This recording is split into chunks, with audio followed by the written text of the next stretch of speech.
John Rutsey was the original drummer for the band Rush and was featured on their first album. They were ready to tour when concerns about John's diabetes arose and they needed a replacement. Originally, they had Jerry Fielding step in for a bit while John recovered.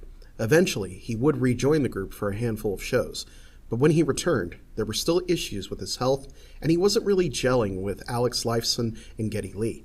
Geddy said it was an awkward breakup, but a necessary one, as they were all just too different in their direction they wanted to take the band. They began auditioning new permanent drummers and came across Neil Peart. Neil played along with the song Anthem from the band's upcoming album, Fly By Night. He was so good, they almost didn't want to see any more drummers. The band was heading out on a U.S. tour, and with Peart now behind the kit, they had a renewed sense of energy, purpose, and creativity. Over the summer and into the fall, the band worked on Fly By Night, with Neil now serving as lyricist and the others providing the music. He was an avid reader, and this worked its way into the lyrics, referencing works by Ayn Rand and Tolkien.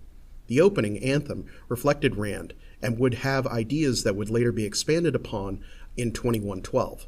A song that grabbed everybody just by the title alone was By Tor and the Snow Dog. Neil would later say it was a joke that got out of control, resulting in the over 8-minute mini opera. The track was inspired by dogs that were on tour with the band owned by Ray Daniels, their manager, one of which was named Snow Dog. On the original pressing, the final moments of the song would loop due to a locked groove.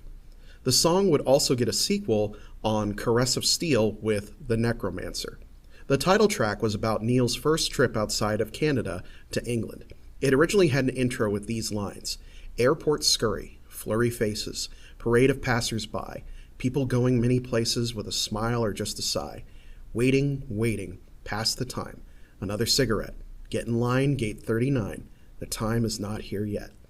It was released as a single with Anthem, and while it didn't chart, another version that was live, released the next year, would chart. The second single off the album was Making Memories. The track came about when the band got lost on the way to a show, and the only way that they could entertain themselves on the drive back was an acoustic guitar that Alex played with a metal lipstick tube. It reflected who they were at the time, a band just starting out with a bright future, but an ever-increasing workload. Rivendell references the village from Lord of the Rings. It took the band less than a week to record the entire album in December, with final mixing taking place in January. They were very happy with the finished product that differed greatly from their original album.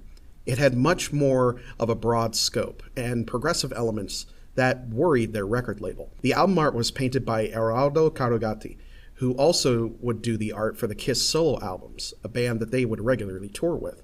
Releasing on Valentine's Day of 1975, the album went to number 9 in Canada and would receive platinum status both there and the United States. Initial reviews were mixed and mainly focused on the change in the band's material and the variety of it that was featured on the single album.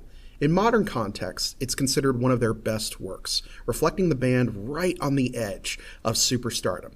This album, like much of their work, has to be heard end to end to understand and appreciate. While reviewers at the time compared it to Zeppelin and Queen, nowadays, at least to me, I don't hear any of that. I just hear Rush. It's an incredible album that deserves another listen if you haven't heard it in a while, and if you've never heard it, well, you're in for a real treat. What do you think about this album? What are your memories associated with it? Let me know in the comments below. The content on this channel is made possible from viewers like you. Help the channel grow by supporting me on Ko-fi, which you can find a link to below. You can also help by liking, commenting, sharing, and subscribing. Thank you again for watching, and I will see you guys next time.